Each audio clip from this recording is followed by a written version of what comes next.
क्या बात है।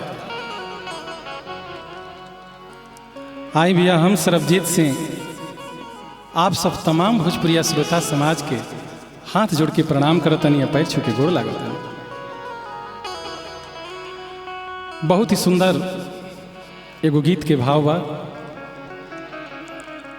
एह गीत के बड़ भाई मनोज सिंह जी लिखले बानी। एगो बिरहन के बहुत ही सुंदर भाव बाटे। कैसे का एगो बिरहन कहत अड़ी अपना भाव में उनका साथी जौन बीतता। बिरह की मारी बावरिया में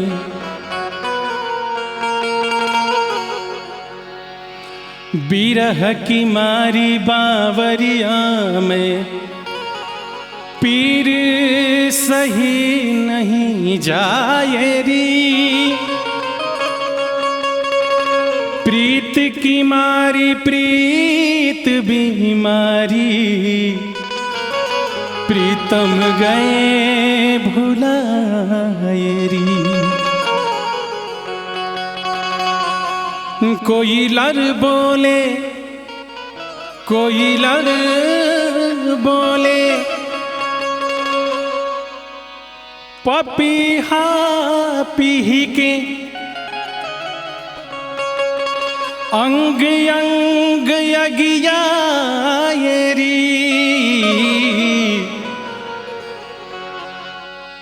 अब तो काया जियते जरी है। अब तो काया जियते जरी है। करत बीती अब हायरी।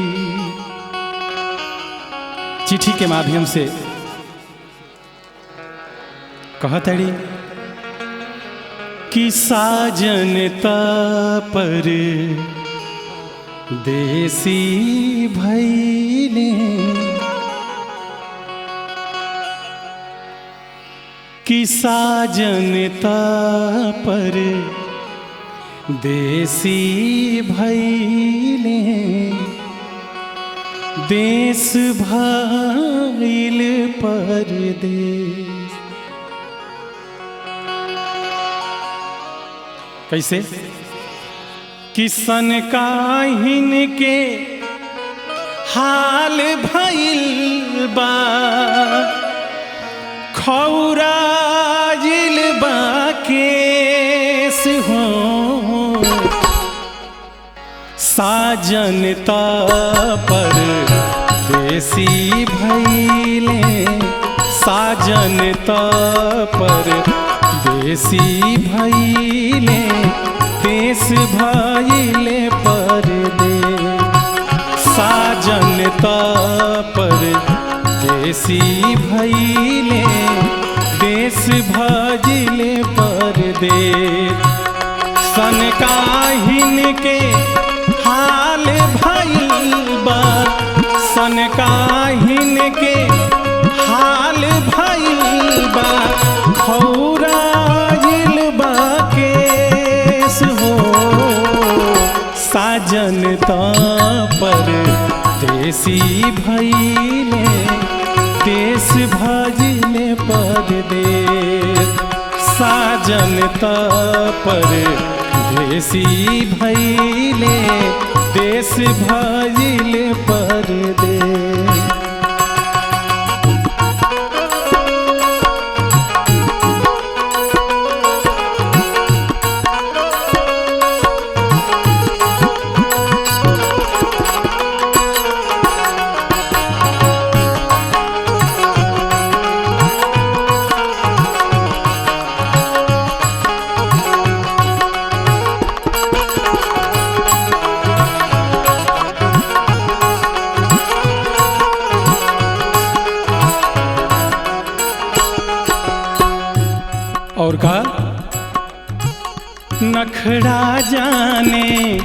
नटीन ननदिया नित नौ नर घटना धे।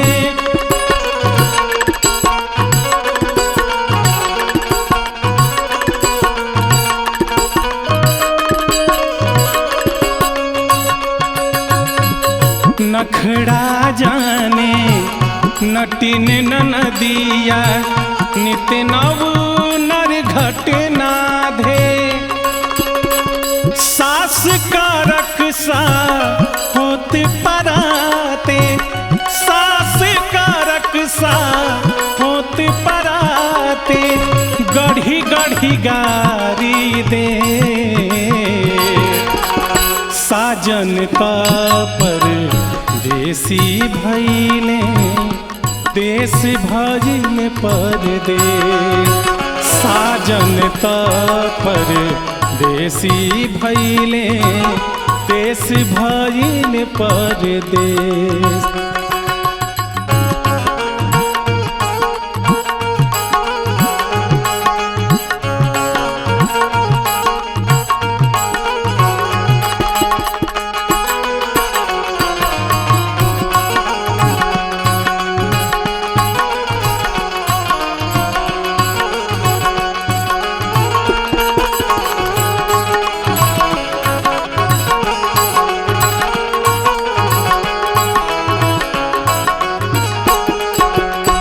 और का हाड़ ठिठावत दिन बितेला, रात भर देह दुखाला।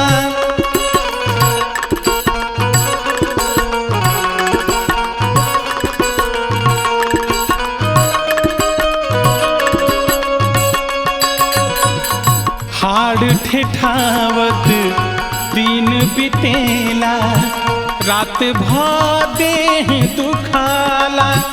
आँख के पुतरी लौड़ी भैली, आँख के पुतरी लौड़ी भैली, घर भर दे आ दे। साजन पर देसी भैले देश भजिले परदेश। साजन पर देसी भैले देश भजिले परदेश।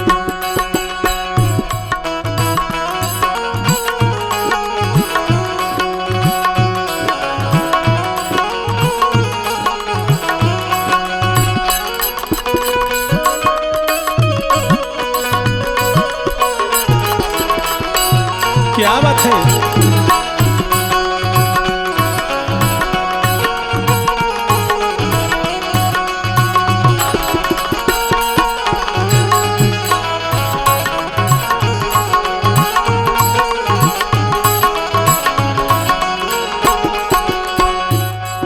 अंतिम में कहा ताड़ी कि रउआ तो प्रदेश में बानी, हम घरे कैसे कौना हाल में जियो तनी, हमर का दशा भइल बा। अंतिम में कहा ताड़ी बदरा से,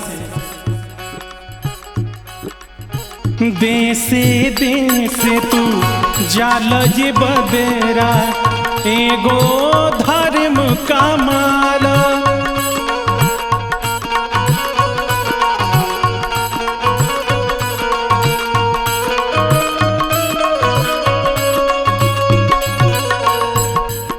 कहतड़ी कि देश विदेश तू जाल ये बदरा, एगो धर्म का माला। जाके हमरो पिया से कही हो, जाके हमरो पिया से कही हो, ई बिरहन के संदेश। साजन पर देसी भैले देश भजिले परदेश। साजन पर देसी भैले देश भजिले परदेश। सनकाहिन के हाल भइल बा, सनकाहिन के हाल भइल बा, खौराइल बा केस हो। साजन पर देसी भइले देश भजिले परदेस। साजन पर देसी भइले देश भजिले परदेस। साजन पर देसी भइले देश भजिले परदेस। साजन पर देसी भइले